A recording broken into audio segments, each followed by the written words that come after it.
Bulletin की शुरुआत करते हैं एक बड़ी खबर से। भारत की मेजबानी में नई दिल्ली में आज से 20 फरवरी तक एआई इम्पैक्ट समिट 2026 का आयोजन किया जा रहा है। इस समिट से सरकार, उद्योग और शोध जगत के बीच नीति तकनीक संवाद मजबूत होगा। इस पर एक रिपोर्ट देख लेते हैं। आज राजधानी नई दिल्ली के भारत मंडपम में प्रधानमंत्री नरेंद्र मोदी द्वारा एआई इम्पैक्ट समिट का उद्घाटन किया गया।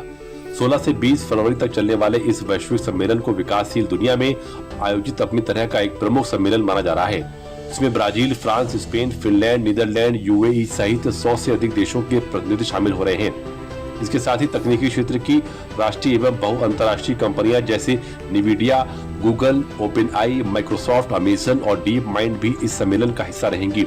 आइए एक नजर डालते हैं कि इन 5 दिनों में इस सम्मेलन में मुख्य चर्चा के बिंदु क्या रहेंगे। सम्मेलन की केंद्रीय थीम सर्वजन हिताय सर्वजन सुखाय है, जो एआई की सार्वभौमिक कल्याण और समावेशी उपयोग पर बल देती है। इसकी रूपरेखा त्रिसूत्रीय दृष्टिकोण पीपल, प्लेनेट और प्रोग्रेस पर आधारित है, जो समावेशी और जिम्मेदार विकास को दिशा देता है। इन 5 दिवसीय सम्मेलन में मानव पूंजी, सामाजिक समावेशन और सुरक्षित एआई, डेटा सुरक्षा और नियामकीय ढांचों जैसे व्यापक विषयों पर संवाद एवं विचारों का आदान प्रदान किया जाएगा। सम्मेलन को वैश्विक निवेश और तकनीकी साझेदारी के मंच के रूप में देखा जा रहा है, जहां राष्ट्रीय एआई क्षमताओं को मजबूत करने से जुड़ी पहलों पर भी ध्यान केंद्रित है।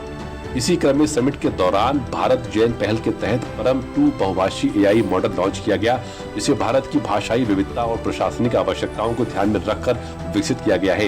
यह पहल डिजिटल समावेशन, भाषाई पहुंच और तकनीकी आत्मनिर्भरता जैसे प्राथमिक लक्ष्यों को आगे बढ़ाने की दिशा में एक महत्वपूर्ण कदम माना जा रहा है। परम 2 को भारत जैन पहल के तहत भारत का स्वदेशी बहुभाषी एआई मॉडल है। परम 2 को स्वदेशी डेटा पर प्रशिक्षित किया गया है और इसे सार्वजनिक डिजिटल संसाधन के रूप में विकसित किया गया है। परम 2 भारत द्वारा विकसित एक सॉवरेन फाउंडेशन मॉडल है। इसका मतलब है कि अब भारत को एआई के लिए विदेशी कंपनियों या मॉडलों पर निर्भर रहने की जरूरत नहीं होगी। यह मॉडल लगभग 17 अरब पैरामीटर क्षमता के साथ भारत की 22 अनुसूचित भाषाओं को सपोर्ट करता है। इसे स्थानीय इंफ्रास्ट्रक्चर पर ऑफलाइन भी चलाया जा सकता है। सरकारी संस्थानों, शोध संगठनों और सार्वजनिक संस्थाएं इस एआई मॉडल का उपयोग स्वास्थ्य, कृषि और सुशासन के लिए नए ऐप बनाने में कर सकेंगे।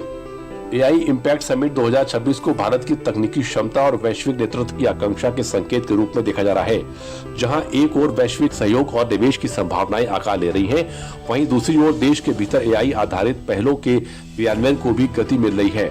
तेजी से विस्तार करते डिजिटल पारिस्थितिकी तंत्र के बीच भारत खुद को एआई नवाचार और बड़े पैमाने पर उपयोग के केंद्र के रूप में स्थापित करने की दिशा में आगे बढ़ रहा है। चलिए उत्तर प्रदेश की बात कर लेते हैं। उत्तर प्रदेश विधानसभा में बजट